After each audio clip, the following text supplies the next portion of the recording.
Hi, everyone. Happy New Year. Welcome to the first closing show live of the year. Hope your new year is going well and you're off to a good start. Let me know how your new year is going. Just feel free to comment in the comment section. So, we're live today on a bunch of platforms. We're live on LinkedIn and YouTube and Facebook.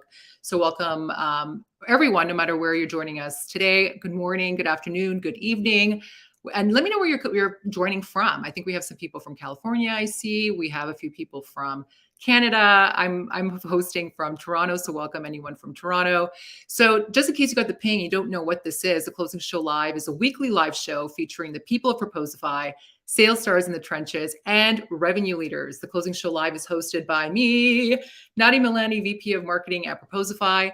Every week, we discuss the challenges we're facing, the no BS lessons we've learned along the way. And trust me, there's a lot of lessons, a lot of failures along the way we've learned so you can crush your close rates. So today's like super special to me because I don't know if you know or don't know, but I got my start in marketing ops. I'm not an expert in marketing ops. That's why I have the experts today. But I did get my start in marketing ops. I remember thinking like, what is this like ops thing that's going on here? And I'm like, this is an actual full-time role. I'm like, this is amazing. So today we are pulling all the ops stops to help kick off the year right. So today we've got RevOps, Sales Ops, and Marketing Ops. And what better way to kick off the year than talking to some amazing experts? We've got Rosalind Santa Elena, Adam Pelly from Proposify, and Colin Tanner as they share all their ops secrets. So they're going to tell us all their secrets. So welcome everyone. Yeah, welcome. Thanks for having us. Yeah, Awesome. nice to be here. So I just wanted to say that Justin, for those who've come for Justin Norris, who's a marketing ops extraordinaire wizard, he unfortunately got sick today. So we have Adam Pelly joining us from Proposify. It's day 7 for Adam. And lucky number 7. And this morning I'm like, hey, do you want to do this show? And he stepped up. So everybody give a round of applause. It's not day 7 for me with marketing operations, so I can't speak to it with some experience for sure. Amazing. So we have Rosalind Santa Elena, founder and chief revenue operations officer of the RevOps Collective. Welcome, Adam Pelly, marketing ops manager at Proposify, like we just said, and Colin Tanner, welcome, revenue operations manager at League. Awesome. So we have a whole bunch of people joining us. We have, Sardinia, Italy. Hi, Daniela. We have a lot of people from Halifax, Boston joining us. Dubai. Wow. What time is it there? I don't know. I think it's like 7 o'clock there. We have somebody from Colombia. Welcome, everyone. We're so happy that you're here. So let's get to it. This time always takes it just goes by so quickly. I find like we start the show and I'm like, and then it's like I've asked like 4 questions and then the half hour, 45 minutes is up. This show is 45 minutes because we've got lots to cover. So I want to start off with, can you explain the role of operations in a company to you? Like you guys have seen the good, the bad, the ugly, the magical, the absolute, like sometimes it's funny, comical. So I want to know from the experts, like how does operations differ from every other department in the company? I'm going to start off with Rosalind, sort of put you on the spot. Yeah, sure. And actually it's Rosalind, but that's okay. No problem. But when I think about operations, I think it's really that underlying infrastructure, right? You think about the infrastructure that keeps everything running, right? Sales or finance or marketing departments, they have these subject matter experts who have expertise in their field, whether that's selling or demand gen or rev rec or all of these other areas. But ops is really there to help ensure that those teams have the right processes, they have the right policies, they have the right data, the insights, right? And a big part of it now, obviously, is technology. So them having the right tools. So it's sort of that underlying infrastructure that helps, kind of the engine that helps everything run. That's how I think about it. Yeah. I love that description. I don't know if anyone has anything to add to that, Colin or Adam, anything Rosalind has missed? Yeah, I always go back to is it's kind of like the engine in your car that keeps all the different parts in the car running, essentially. And what I love about it is like you're not sitting in one department. You're not in sales. You're not in CS. You're not in marketing. You're kind of breaking down the silos between all of them, and you get your hands in all of it. So it's like it's never boring. And it's really interesting because I find like ops is structured so differently in so many different organizations. And Rosalind, like I know that you're a consultant and you talk to so many different companies at different stages. I'm just curious for those who are currently working for a company. So calling you at League, Adam, I can speak to Proposify. I'm curious, like what are your ops teams structured currently and why? And then Rosalind, I'd love to understand like what you think kind of across the board, what that looks like from what you've seen. So Colin, I'm going to start with you at League. How does it look like at League right now? Yeah, it's actually interesting. So I was actually the first RevOps hire at League 9 months ago, which was very shocking when I Oh, no first, way. That's surprising. joined, because Yeah. we are a 700-800 person company, which, so they had sales operations, we have marketing operations, we have CS operations, but there wasn't kind of that one function of RevOps tying it all together.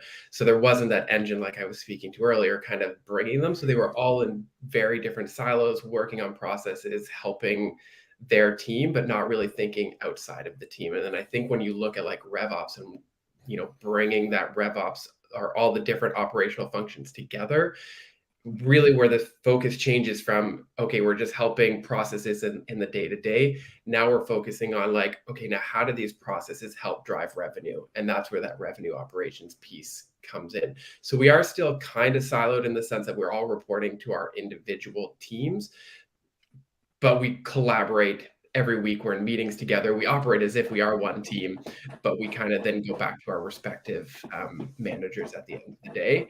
So That's interesting. something that I definitely foresee changing throughout the course of the next year, as we continue to grow and kind of go into really scale up mode. Amazing. Rosalind, I'm curious, like you speak to all different types of companies. I'd love to just understand, like, who do you typically speak to? And is it common for a RevOps role to start at that stage, like with 800, 900 employees? Does it typically happen earlier? What are your thoughts on that? Yeah. So I've been a practitioner for most of my career, right? Just kind of as you mentioned, just sort of recently pivoted to kind of going out on my own to try to help more organizations, really bring RevOps to more orgs.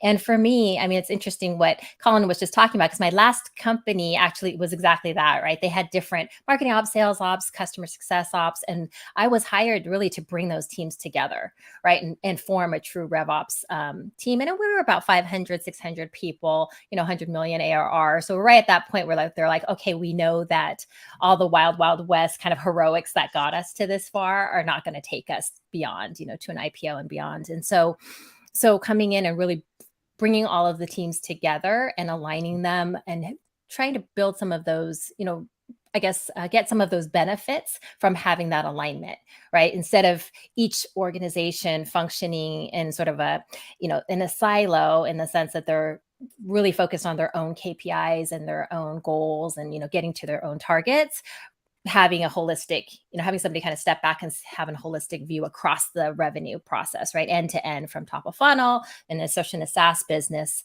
through renewal and expansion, and being able to see, all of the benefits of having efficiencies across the customer life cycle. And I think that's one of the biggest wins of having RevOps, is that holistic view, right, across revenue from end to end, instead of everyone focused in on their own pieces. Because you'll be amazed. I think just incremental tweaks, even 1%, 2% at every stage of the life cycle of a customer, is going to have a huge impact at the end of the day.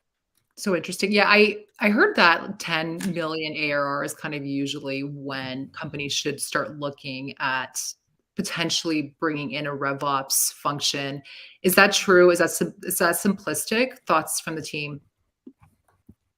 I definitely have some thoughts here. I don't know, Adam or Colin. Yeah, I'll jump in a little, I guess, on that one. Like, I think just in terms of like what kind of falls under the umbrella of RevOps, and like how it encompasses like a lot of like functions that are already happening in those businesses, I think they might just not use the term RevOps. So I'd say it's probably a combination of people that have some other responsibilities, either in CS, marketing, or sales, that some of those responsibilities are falling to. And I think really it kind of comes down to like when that part of those roles is turning into enough where it's getting in the way of some of the other stuff, or it just makes sense to have somebody that can focus on all of those ops portions of those roles. Like that, I think that kind of becomes apparent at a certain point. And sometimes it might not be based on ARR, it might be based on complexity, or just kind of what those other roles that make up those other functions within RevOps look like. But I think it'll look different at every company, but I think it will become apparent based on kind of like who those things are falling to at that point. Agree or disagree, Rosalind? No, I 100% agree. You can see me keep nodding my head because people talk about, oh, a certain employee count or a certain revenue number, but every company is so different, right? For a company that gets to $1 million, it might have just been 2 deals, right? Or it could have been 100 deals, right? So the complexity that Adam talked about is what I think is really important. And one thing that he highlighted that I just want to also piggyback on is around, once you start seeing that, your sales leader is now doing operational type work, your demand gen or your marketing leader is starting to do things. One, it's taking away from their time at doing what they do best. And two, they're probably there's a reason why they're in that role and not in an ops role, right? And so for ops people, we're probably going to be better at creating those processes and getting policy and getting things in place around that engine and infrastructure that we talked about. And it takes away from, those folks that are actually, it takes away from their skill set and from the things that they should be doing. So really, yes, I love that approach. And so, Colin, you came into a company and you're building a RevOps function. Rosalind, you've done this before as a practitioner, and you help other companies do this. So, if someone's listening and they're at a stage where it makes sense to potentially bring in a revenue operations function, what's the best way of approaching that? How do you consolidate all those, departments? So I've heard even product operations exists as well. So how do you bring that together and make it very functional for the business? Yeah, I can kind of jump in there. I think like all of this, it's different for every organization. And I know, like, kind of for me coming in, we've had pseudo marketing ops, sales ops forever, where it was, different people running different aspects of it, taking away from their specialties of actually managing the sales team or the marketing team. So really when I came in, my go-to was, I just went and I talked to every leader of every department and then talk to their specific operations person in each one of those departments as well. And just started setting up cadences so that, we're meeting regularly, but then also kind of going up to the executive leadership team because, it's interesting because so I do technically report into finance. So they brought it in because they had a need of, okay, all of these departments are doing their own reporting. It was making it hard to roll up to the board. So it's like, how do we streamline and align all of that? So then it was basically like, you look, okay, what are our key metrics that we need from each department? Where are we tracking them? And then working with each department. And it was very obvious that we were doing double the work because we were tracking these metrics and, believe it or not, different metrics. So marketing said, oh, we generated this number of SQOs, and sales was like, nope, it was this number. And then CS is like, wait, well, we only see this on our end. So it was like kind of we just going in and breaking that down and saying like, okay, how is each department reporting on each metric?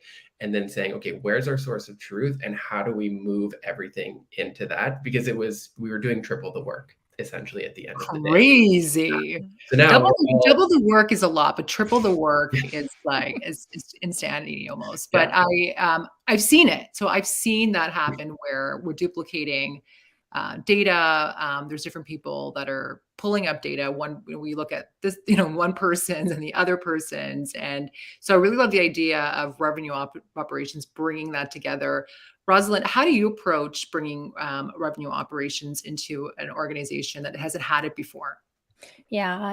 And I think, I guess the classic example, I think I've done it a couple of times, but I think the last example was probably the most painful or the last experience was the most painful just because there were really deep silos, because it's not just about teams didn't report into the same structure or they were looking at different data. They were at the point where they weren't communicating with each other, not even sharing data across, teams.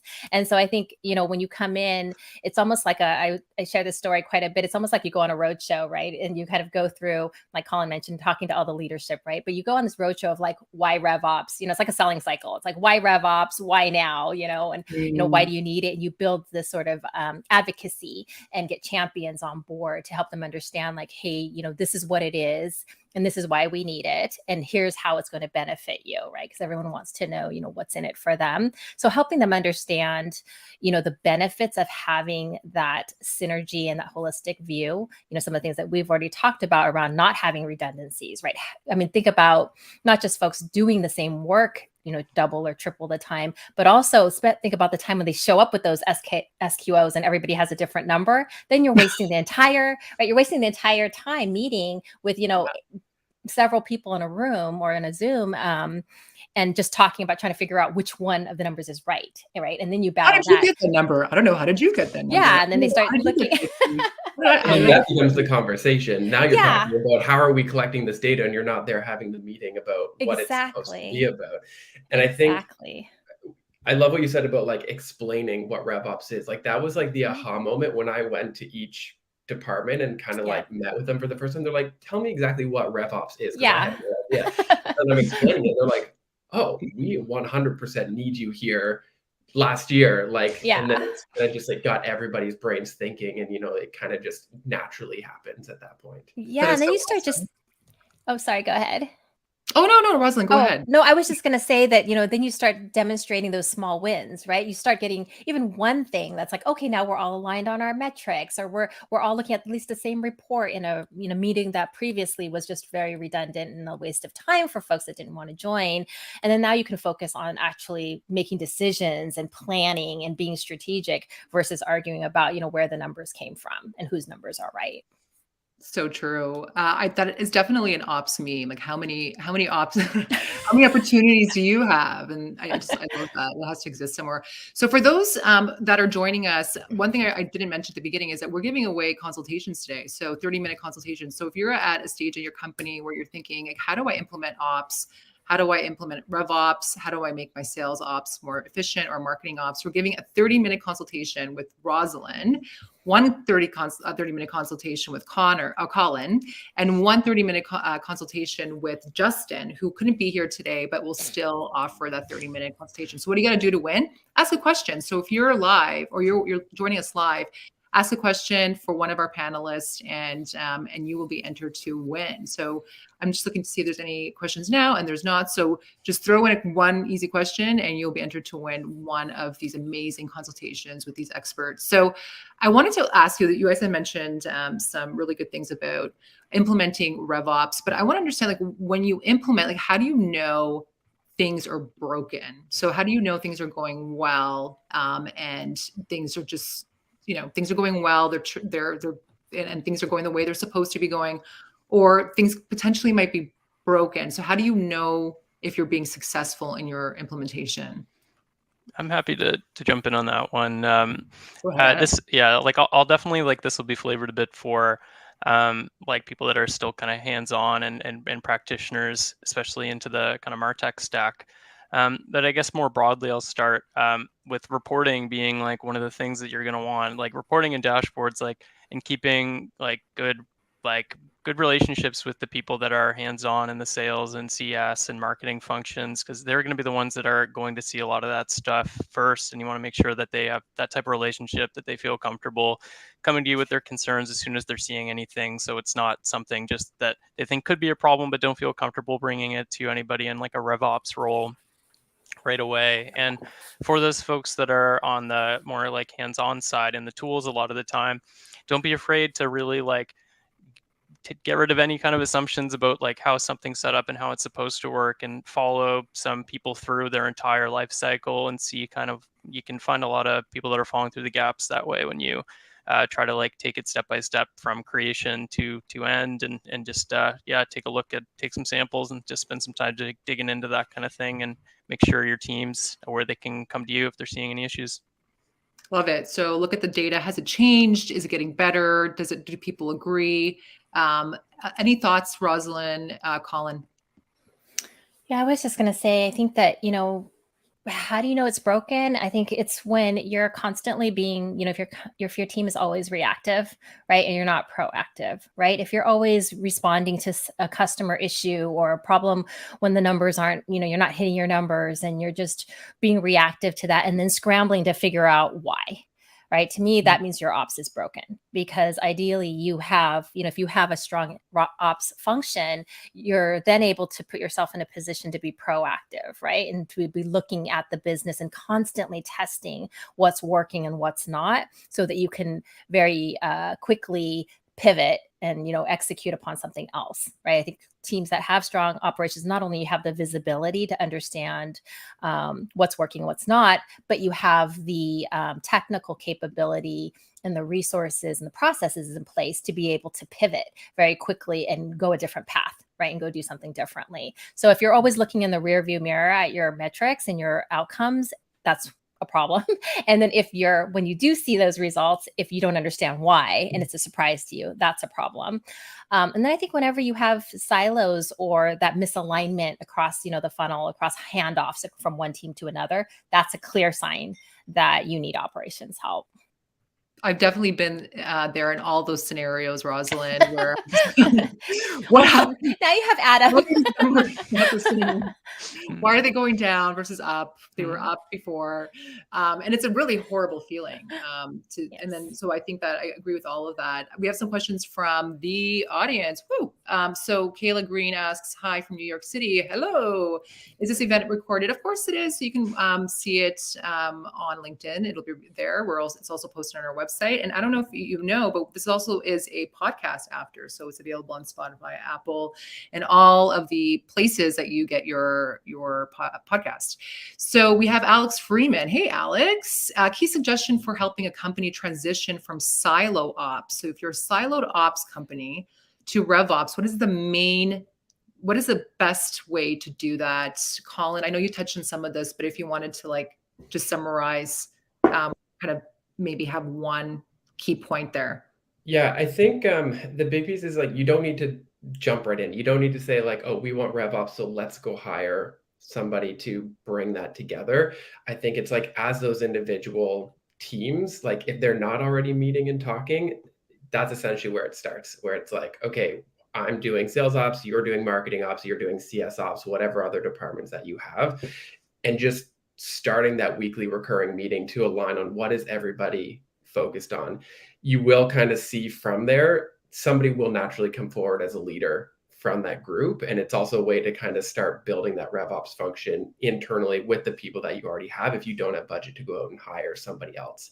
And then, as you grow and scale from there, then you might be able to bring in other people externally to help kind of manage that and set your own OKRs or what have you. And I think often when you look at operational roles, when you're setting OKRs for your company, often operations is I don't really understand how my job kind of feeds into those OKRs. So then if you can kind of bring those teams together, and they can be well, what is something that we as a group want to start having an impact on the company as, and have kind of something that they're working together as a whole. That's kind of what I've found worked really well in the past when we started from just having those siloed positions at the last few companies I've been at. Yeah, that's a great answer. Skelly asks, if a company introduces RevOps before sales ops, marketing ops, and CS ops, so before, so what do you do? So she's currently over capacity doing all functions and not sure when the right time to introduce these additional functions will be. So any thoughts for Skelly? Yeah, I can jump in. And I did want to add just one comment on the other question around the importance of, if you decide to bring in RevOps and you want to get started there, moving from that silo ops to RevOps, is definitely get executive alignment, right? And get buy-in. I think when you have buy-in at the CEO level and at the C level, it's going to make your job so much easier, right? And it's going to set up RevOps to be successul.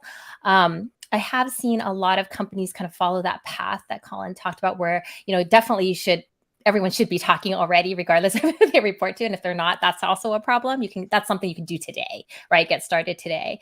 But I do see a lot of organizations where, a sales ops or a marketing ops lead are, great in their field, and they get put in these roles of all of a sudden now, okay, well, you're stepping up. So now you're RevOps. And they're all of a sudden supposed to overnight understand everything about sales, right? Which just doesn't happen. And I think that's where, where having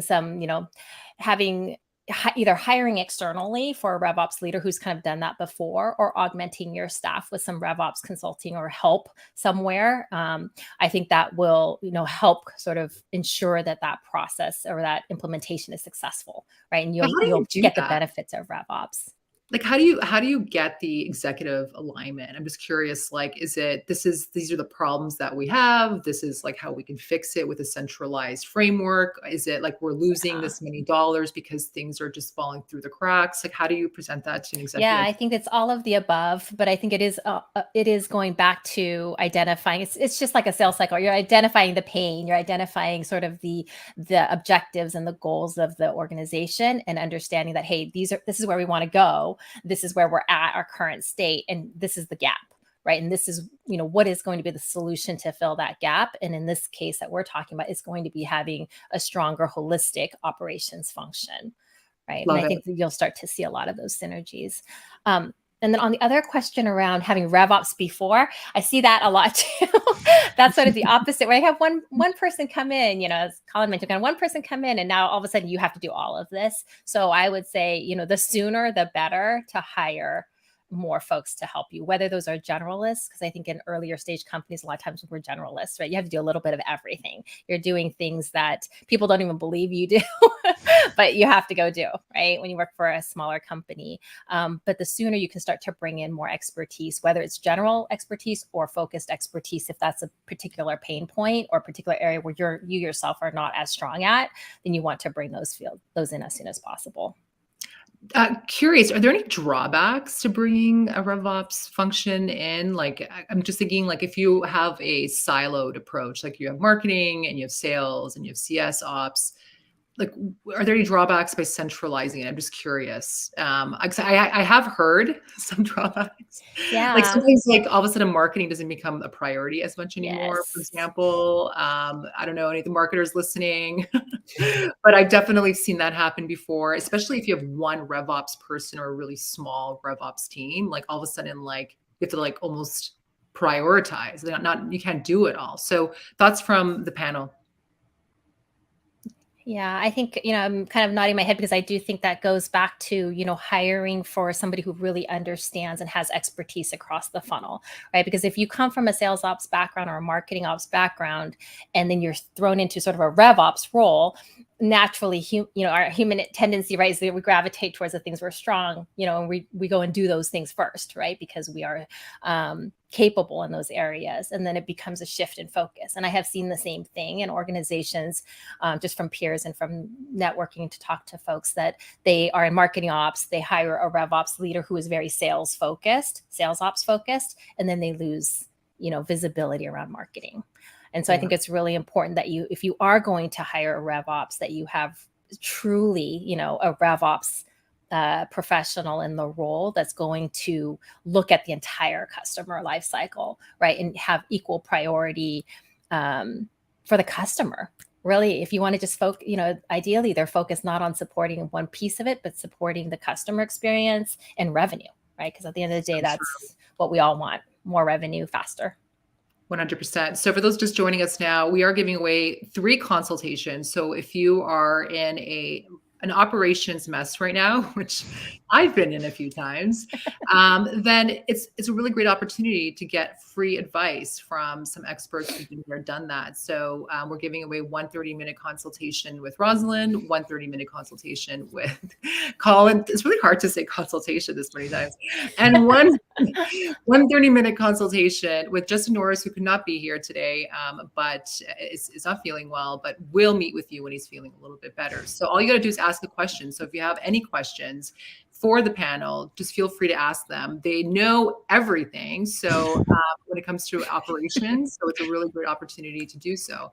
And I know that because I've worked with all of you in some capacity before. So Colin used to be an ex-Proposify. So we worked together back in the day, which is not that long ago. It was like a year and a half ago, if not that. Adam Pelly, I work with now. And Rosalind, you and I met because I was seeking some advice at one time, and you were graciously just offering your time. And I was just blown away by how much I learned in 30 minutes. So you can also win a consultation.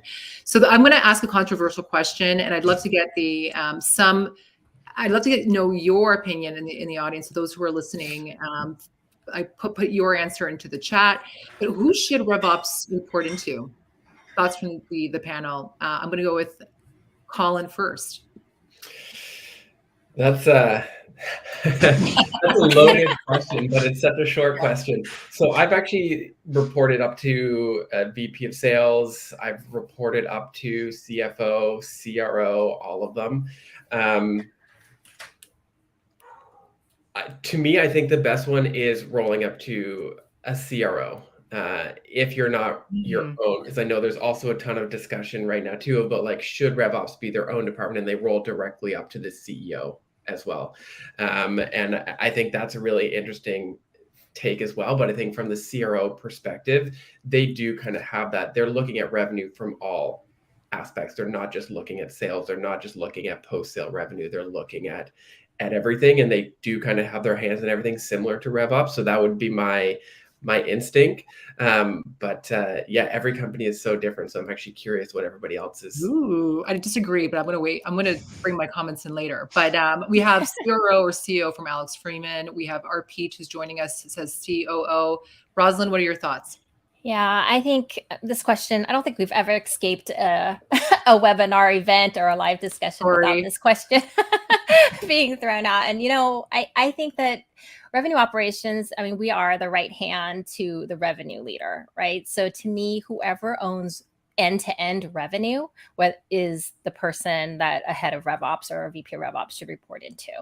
And does that mean CRO? Yes, if the CRO owns end-to-end revenue, meaning marketing, sales, customer success, partners, channels, everything that touches the customer. And in the absence of that, I have seen a lot of discussion around CFO because, sort of they quote as sort of an independent party, but having worked in finance really early on in my career, and then having been in sales on the sales side and go-to-market side for the last 20 years, there is a healthy friction, I think, between finance and go-to-market, right? And I think that friction is healthy and should exist, which is why I'm not a big supporter of RevOps sitting in finance. But in the absence of somebody owning true revenue, like if you just have a head of sales and you have a head of marketing, then RevOps should be a separate, ideally they're a separate entity, and whether they report into the CFO or a CEO or whoever that is, I think whoever owns revenue makes the most sense. What about CEO? Like, should there be a chief revenue officer? Because what if I know depending on stage company, but I worked at different stages, and like sometimes the CRO does not own the full, like they don't own like marketing piece. So does it make sense for CEO in some cases? I think so. And I think if like I said, if you don't have an executive role that owns all of revenue, then the RevOps person should report to whoever ultimately, right? And I think it's really important to have that, not necessarily the title or the reporting structure, but the authority, right? To be able to influence and help make the right decisions for the business, regardless of who they report into. I mean, I've reported into a head of sales before in my past life where, he didn't own marketing, right? But I was, not necessarily on paper dotted line to the leader of marketing, but have to support that person, right? Because it is, at the end of the day, we should be reporting into, really, it's the customer that we're taking care of, that we're accountable for. Bring the customer back to the center. Yeah, I think we're accountable for that. It's a good reminder. Patrick asks, we have a CRO who oversees both sales ops and marketing. What should be the first hire to help create the RevOps function? Do they have marketing ops? It sounds like they have sales ops. It's a good question. Marketing. Maybe Patrick will answer. So Patrick, there is a little bit of a time difference between live and when people hear, so maybe he'll elaborate on that.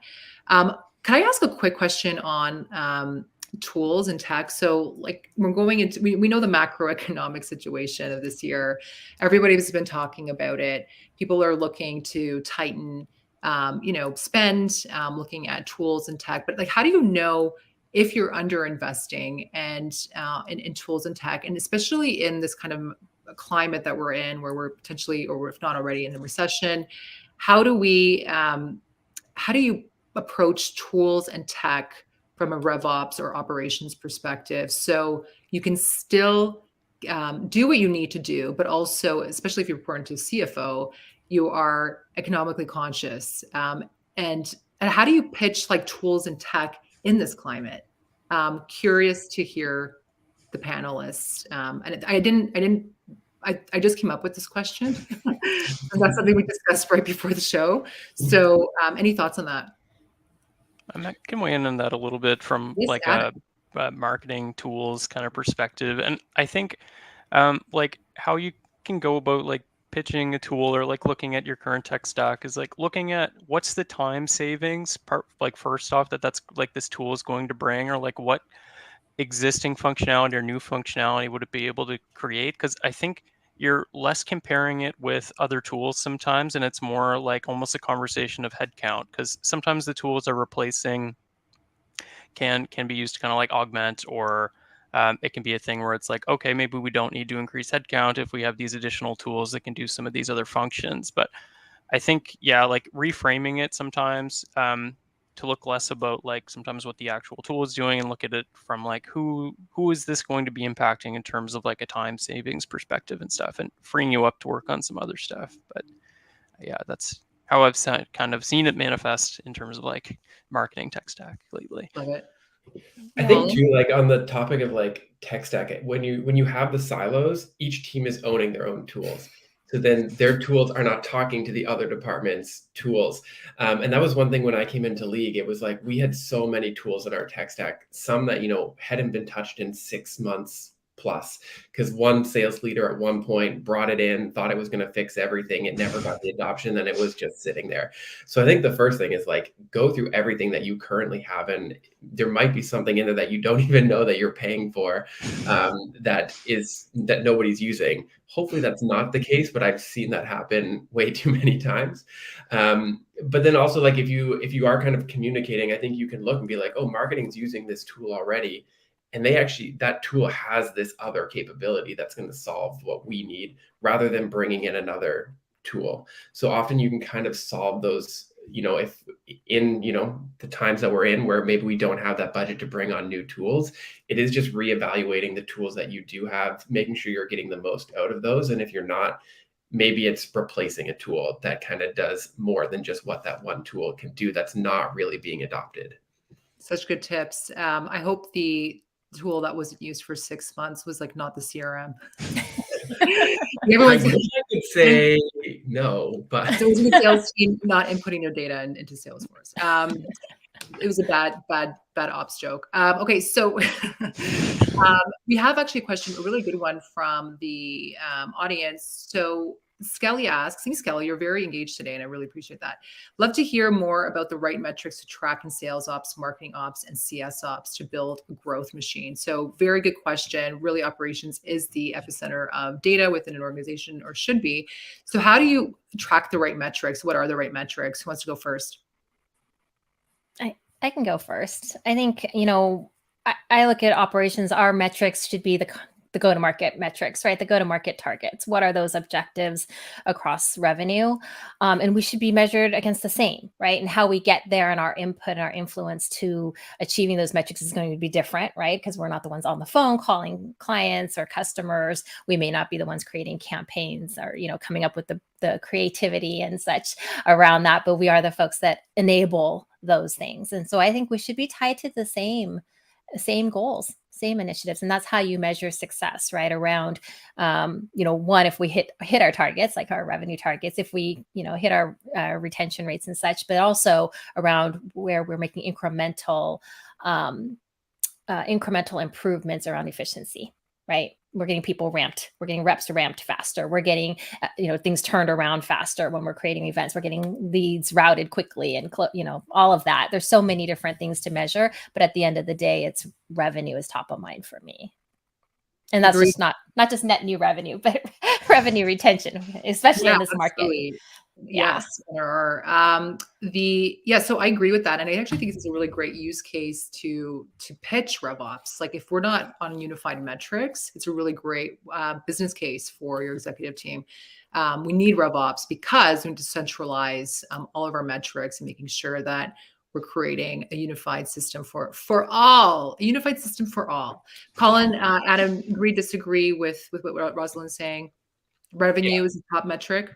I 100% agree. And I think one that I always focus on is like, what are your conversion rates right through the entire funnel? So right from marketing, when you're getting that lead in, how is that making it through to sales? How is that making it through your opportunity stages, all the way through to close, and then through the customer? Because once you have that, it makes everything else so much easier. You can, do your backwards math on everything to be like, hey, we need this. We can work our way back to say, this is what we need at the beginning. And it's like just that your conversion metrics right through the entire funnel can make a huge difference in kind of everything. And I think this is very relevant to us. Like we didn't have those metrics 6 months ago. So every time somebody came to me and said, I need to know how many new opportunities we need to open, or I need to know X, Y, or Z, and I couldn't give a straight answer. Now we did planning, 3 months ago for 2023. And it was so easy because we did the legwork, getting all of those metrics in place. Everybody could see them, so that when we were trying to do all of that forecasting and getting ready, the metrics were there. And it was like, oh, this felt too easy. But it was because we got everybody aligned on it. So then when those questions come up, they're super easy to answer. Short-term pain for long-term gain. Yeah. So Arian, I think that's how you pronounce his name, has a better joke. He said, I have seen staler opportunities in CRM than Swiss cheese. Thank you, Arian.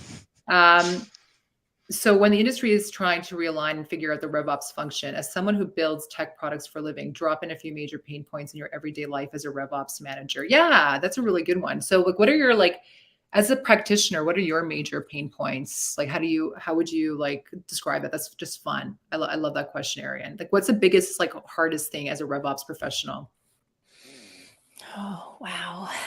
I think there's a long list. I'm like, which direction do we go? It's an open question. Yeah. You know what? I find there's so many, I think that's the part of the role is being an amazing problem solver, like a good negotiator, somebody who's collaborative, who can work well across all departments, so it's almost this unicorn. How do you find good RevOps people? So because there are so many problems that they need to deal with. There's all this there's tenure thing. They need to have all the experience. They need to have worked with marketing, worked with sales, to be good at all NCS, to be good at it. How do you find somebody? Do those people exist? I mean, you do. I mean, there's Colin, you're here, and Rosalind, you're here, and I do know a few RevOps professionals that are fantastic, but aren't they hard to find? Because who wants to deal with all those problems? That's true. I think I was going to say one of our biggest pain points a lot of times is just not having enough resources, right? And I think that's the biggest thing. And I think with the last couple of years, there's just been such a rise in sort of we talk about rise of RevOps a lot, but it's really the rise of the awareness of what operations can bring to the table. Right. And I think I've been on my soapbox. I know a lot of other people have, to kind of really talk about the benefits of operations, and more companies, I think, are realizing that, hey, if I invest here a little bit more and stop looking at, ops as a cost center and sort of just a cost of doing business, but more of an enabler. I think that's probably the biggest pain point. But from a practical perspective, I think there's, just having the right technology available to be able to provide the right insights to your executive leadership is really important. And everything we do kind of a lot of that feeds into that from a tech perspective. But to answer your question about the unicorn, I mean, there's a lot of great RevOps folks out there. And I think everybody has strengths in certain areas, and we know that there's other areas where we're not as strong. And the goal is to go and, dive deep and learn about the other pieces that we, kind of need to fill our toolbox with. But awesome. They do exist. Yeah, absolutely. This is a really great segue because we're almost at time here. So I'm just curious, like, what are the best communities? So for those who are in RevOps or operations, or those who are seeking to find some people to either meet for coffee chats or just to like learn more about RevOps and meet people, what do you think are the best communities to build these relationships? I mean, for me, like I'm in a bunch of different communities and they're all great because you can kind of talk to people and get their input and whatnot. But I mean, it's going to sound like such an obvious answer, but I mean, LinkedIn is a great resource. Like I'm always kind of looking through and connecting with other people in RevOps, sales ops, and just following and engaging with their content. And then it's, from everybody that I've talked to, they're always open to sharing and, meeting for that 30 minutes and whatnot. So it's like, once you've kind of built, don't go in and make the connection and immediately say, I want to chat with you, but as put the time in, build that relationship with people on LinkedIn. And then, then it's easy to say like, hey, I've been following you for a while. Would love to get your 2 cents on X, Y, or Z. Love it. Adam, what about marketing ops? Where can you find marketing ops folks? Yeah, recently I started getting a little involved. There's a marketing ops professional Slack channel that I'm a part of that's like extremely active. And everybody's like seems super kind and like willing to jump in and give assistance for different stuff. So I definitely recommend that for anyone that's in like a marketing ops kind of role. Rosalind, what are your thoughts on communities to help ops professionals? Yeah, I think there's so many great communities out there. I belong to so many different ones, but I think each one serves sort of a different purpose. So I think depending on, what you're looking for, whether it's, professional, just kind of networking, or you're looking for tactical help, like how do I do this in HubSpot or this in Salesforce? There's a pretty broad range of organizations, but I think there's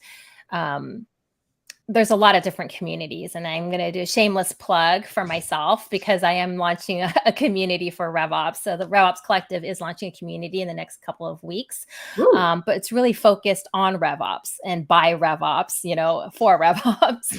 And it's really focused on not just having discussions around revenue operations, but really helping to, elevate the function, but also empower the people, right? Because we've talked a lot about how folks are put in these roles and how do they grow across the funnel? How do they get this deep expertise? And I think providing that training and coaching and, the tools to be able to go do that is really important.